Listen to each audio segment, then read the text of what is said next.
2014-15 മുതൽ 2023-24 വരെയുള്ള കാലയളവിലെ സംസ്ഥാനങ്ങളുടെ കമ്പോള വായ്പാ വളർച്ചാ ശതമാനത്തിൽ കേരളം നിൽക്കുന്നത് 18ാം സ്ഥാനത്താണ്. ഇതെന്താ സൂചിപ്പിക്കുന്നത്? കേരളത്തിൻ്റെ ആഭ്യന്തര കടം വളരെ മിതമായ രീതിയിൽ മാത്രമേ വളർന്നിട്ടുള്ളൂ എന്നാണ്. നമ്മുടെ ആകെ കടബാധ്യത കോവിഡ് കാലത്ത് ആഭ്യന്തര വരുമാനത്തിൻ്റെ 38% ഉയർന്നു. ഇപ്പോൾ 2024-25 34% താഴ്ന്നു.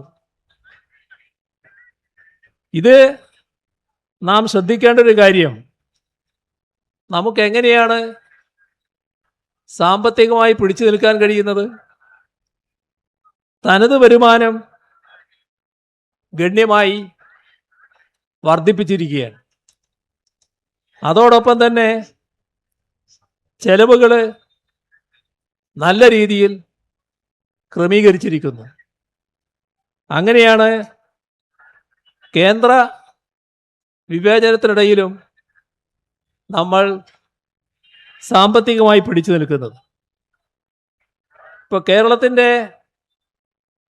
ആകെ റവന്യൂ വരുമാനത്തിൻ്റെ 72.84%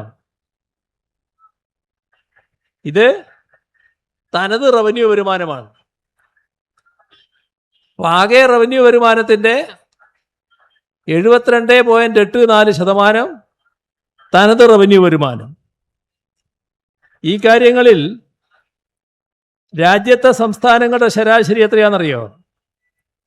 57.77%.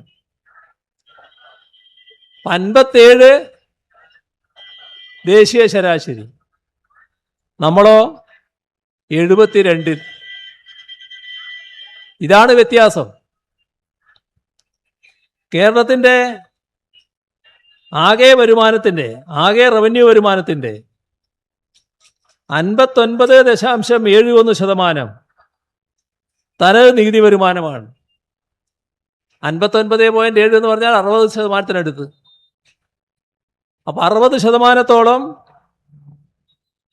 തനത് നികുതി വരുമാനമാണ് ആകെ റവന്യൂ വരുമാനത്തിൻ്റേത്.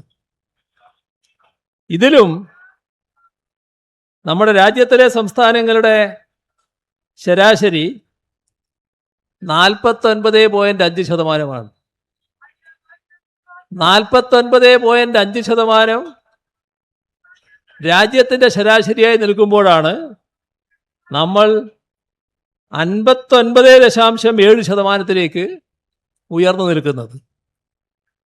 അപ്പോൾ എത്രമാത്രം വസ്തുതാവിരുദ്ധമായ പ്രചരണമാണ് അഴിച്ചുവിടുന്നത്? ഏതെല്ലാം തരത്തിൽ നമ്മുടെ നാടിനെ കള്ളങ്ങൾ കെട്ടിച്ചമച്ച് ഇകഴ്ത്താനാണ് ശ്രമിക്കുന്നത്? ഇതെല്ലാം ബോധപൂർവം അഴിച്ചുവിടുന്ന പ്രചരണമാണ് എന്ന് നാം കാണണം.